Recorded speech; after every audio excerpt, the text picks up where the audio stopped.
I feel like the globe is a squeeze box right now, and we're all just going, wee wah, wee wah. It was you who kept me going.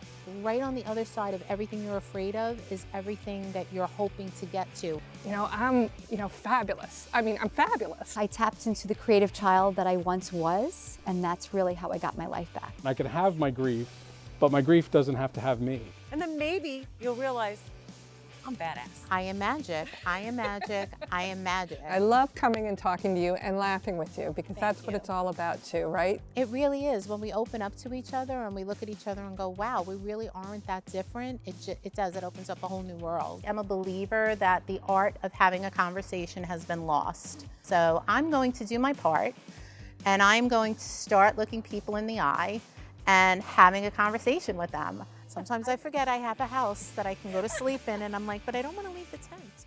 Mr. Farragher here, he and I kind of met. I almost think it's like serendipitous that we were supposed to meet. A few years ago, someone nominated, because she is, for a fundraiser that was called Tell Your Story. What's your story? And what they did was they invited speakers to come in and tell their stories, whatever their story may be. You get up on the stage, we sold tickets, the proceeds came to my organization, and the people got up and told their stories. So I have to tell you, and then it ends with me telling my story and thanking everybody to come, but I have to tell you that of all the stories that were told, and they were all wonderful, a lot of them were very heavy. Most of them were very heavy. They were very inspiring, but very heavy, until this gentleman got on the stage and managed to take his story, which is an amazing story and an amazing journey, and make us laugh, make us kind of cheer for him. And I thought, I really like this guy. And when I grow up, I want to be like him. I think I might be older than him, but it doesn't matter. So 3 years later, I published my book, and my publisher, Jen, who at the time had a deli with her husband, said, oh, I met this great guy. We just started having a conversation. He came into the store, and he's a playwright, and Netflix is looking to, do one of his stories, one of his books. And I'm like, oh my God, that sounds great. You know what? He's going to be here in a week. He has a writing group that's coming. Why don't you all come? And I went. And I walked into the store, and I kind of looked at him, and I'm like, I think that's your brain on shamrocks, but I'm not sure. Until I went outside, we sat down, and he opened his mouth, and I looked at him, and I said, I know you. Oh my God. And I just gushed like a fangirl, which was mortifying now that I think about it. Which was terrible for the ego, too. It was terrible for the ego. Terrible for the ego. So I was like, keep going. I can't tell you how excited I am to have him here, that he agreed to do this with me in my new space. And so without further ado, I present to you Mike Farragher. Hi, everybody. So thank you, Maureen, for your invite. And as you said, it's very serendipitous that we met. And thank you, everybody, for coming and being with this yurt/tent, whatever we're calling it today. So just a little bit about me. I've been happily married for the last 29 years to my college sweetheart. We went to school at Monmouth University. And I have two beautiful daughters, Annie and Maura. Annie's just finished school, and Maura's finishing up at Montclair State. So I've been a lifelong Jersey resident from Jersey City, New Jersey. And that's really where my story starts. I'm a man of faith, and faith has really formed my writing in an unlikely way. So when I came out of the womb, I was a writer. And I loved to write, and I loved to create. Until St. Anne's, Jersey City, I ran across Sister Ruth, who we affectionately called Fish Face, because she looked like the creature from the Black Lagoon in a wimple. Can you imagine that? The gills, the whole 9 yards. Terrified my dreams. So I poured my heart into this composition, this memoir, and I got the paperback, and on the paper in red pencil were the words F and moron. And from that, yes. So Sister Ruth, if you're down there somewhere, no. So, from that moment forward, I just decided that I wasn't good enough. What I had to say wasn't important. And, I was probably the dumbest guy in the room.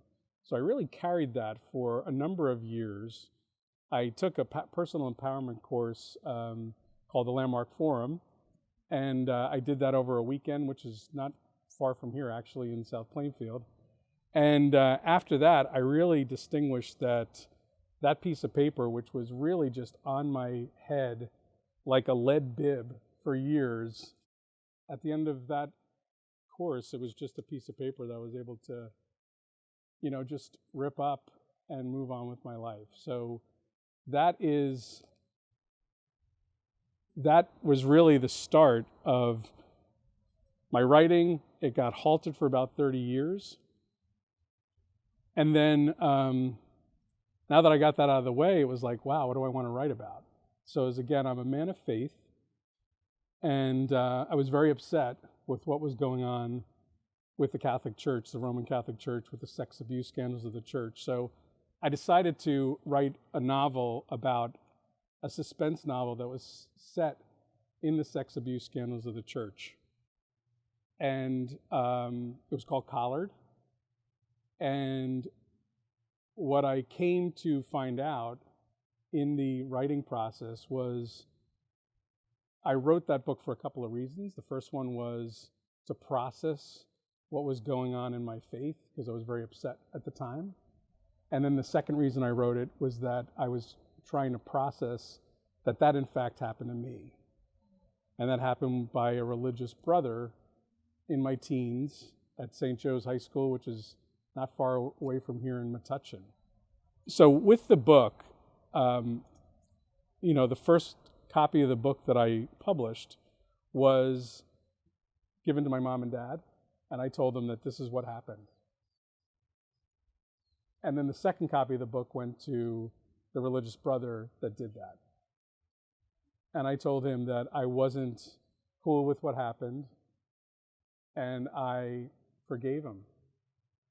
And it was really from that point forward that I was able to find my power as a writer, as an adult, whatever you call it, to really, overcome and just put in the past where it belongs Sister Ruth and my high school memory, and then to just go out and write and be fully self-expressed. So that is where this came in to play, and this is your brain on shamrocks. So you might be wondering, what is your brain on shamrocks? So we all have that like little voice inside of our head that's always judging and assessing, everything, like, gee, I like that jacket he's got on. Should he have really worn that denim shirt under the jacket? You're always like judging and assessing people and what people are wearing and whatnot. Now, if you're Irish and your mom came from Ireland and your dad came from Ireland like me, that little voice inside your head sounds a lot like an Irish brogue. So when I was growing up and I was hungover and didn't want to go to church in the morning, I'd get that knock on the door saying, it's time to go to Mass. And I would say, Mass isn't going to happen, I'm hungover. And I'd hear through the door that conscience. Well, I'm sure the Lord Jesus Christ didn't want to get up the day he died for your sins.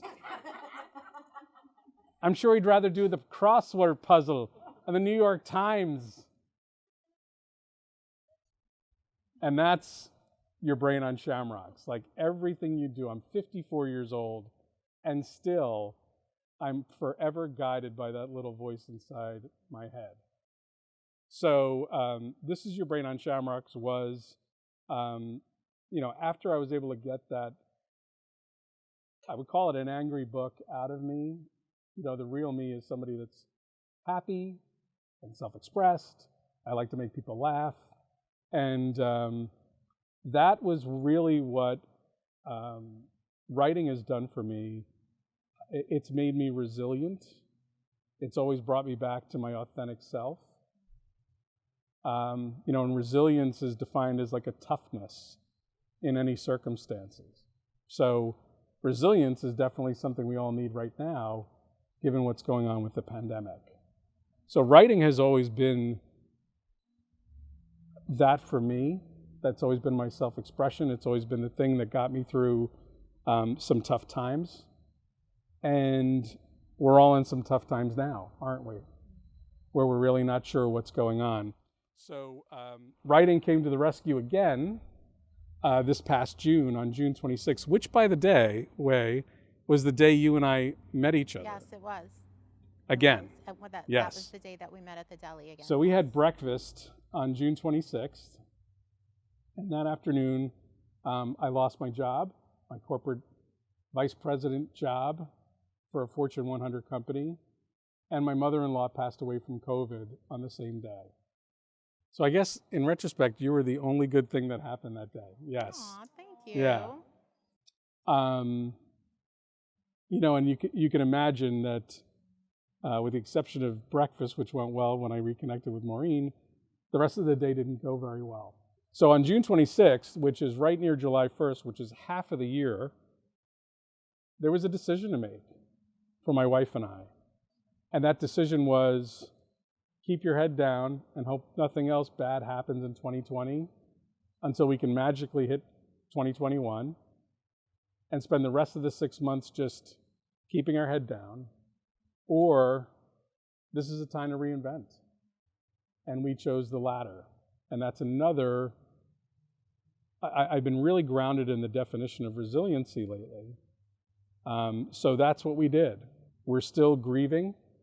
I'm still grieving my mother-in-law. I'm still grieving the life I had in corporate America. And I can have my grief, but my grief doesn't have to have me. And what I've been doing to reinvent myself is, when people usually find out I'm a writer, and you're funny, they'll ask you to do one of two things. Either help me rewrite my resume, or help me rewrite my dating profile. So, I formed Love Letters Profiles, which does just that. I write dating profiles, and I write career profiles, LinkedIn profiles for people, because folks are emerging out of this pandemic cocoon. Some of them are very lonely. Some of them want a divorce. Some of them got themselves pregnant. I can't help you with that. And then some people either lost their jobs altogether, or they're not too jazzed with the career they've had. And a lot of people are looking at 2021 as a new beginning for love and for life. So I formed Love Letters Profiles based on that. And I've been writing dating profiles in the back of napkins for a number of years. And I want to, there's one in the Hall of Fame here, which is in the book, and I'll read that for you now. So this one is called A Catholic Cougar Looks to Pray, P-R-E-Y. Are you tired of getting disappointed by lovers promising to turn water into wine? Yeah, I know the feeling. Good Irish Catholic woman looking for a reason to stay in bed on a Sunday morning, providing we make it to 5:30 Mass the night before. Seeking a clean guy, older than the Son of God, but younger than Abraham. Jesus is my ideal man, but kindly click your mouse somewhere else if you're 33, single, into piercings, living with your mother, and she thinks you're God. Been there, done that.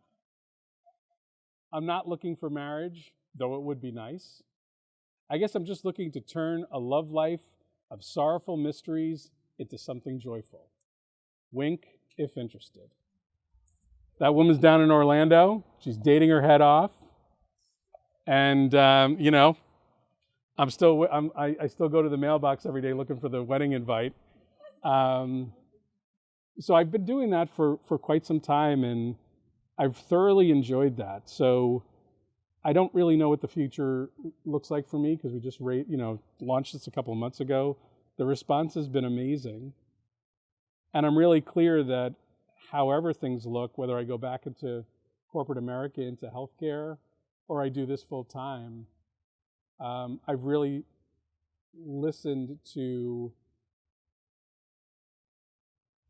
who I am, what I love to do, what I'm about, and I really think that that's what resilient people do.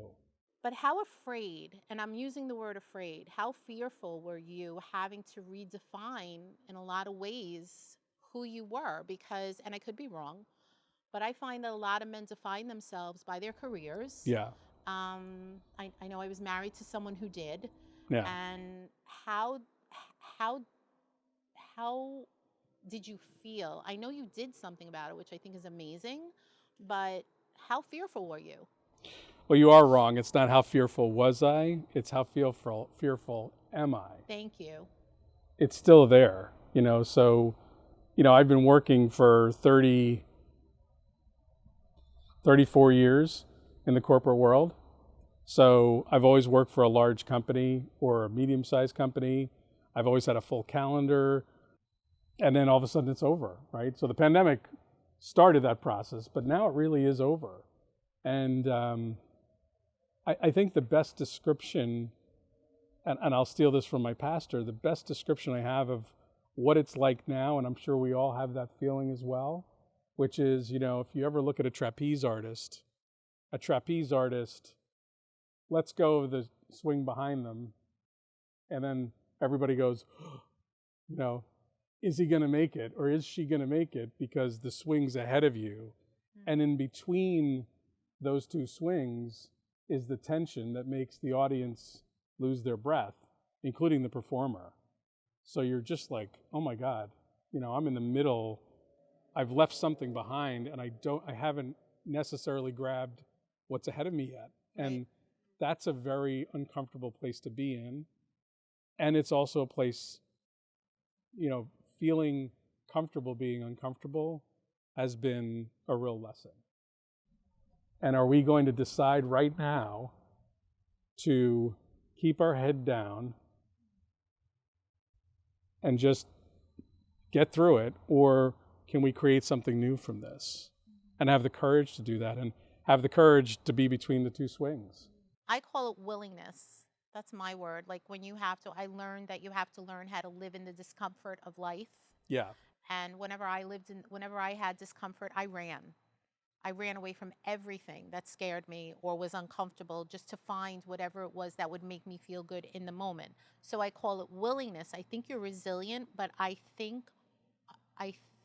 what I love is that you're a man who's admitting, I'm scared. I don't have all the answers. I'm just trying. But you're willing to try, and you're willing to be resistant. I think a lot of people feel like there's something special that certain people possess that make them be able to keep moving forward. And I always say, no, it's just willingness to be afraid and to turn around and say, I'm afraid. It's been very risky to expose myself and who I am, and certainly to admit, especially in that book, that the sex abuse scandals of the church came to my door. But it's created this life I would never have imagined. What a blessing it's been to have plays and to have other artists and actors really look at something you did and think it's worthy enough for them to build characters off of it has been really amazing. Well, Mr. Mike. Did we tell a good story tonight? You told a great story tonight. Okay. Thank you a million Very well. times. Very good. For right now, we're calling it 10 Chat. We may have to overdub It's this. Yurt Call Yak. it Yurt Yak. Yeah. But thank you so much. Thank you so much Thanks for being the having me. first one to do Thanks this with me. for being out, and thanks for everybody. Yeah. Thank you.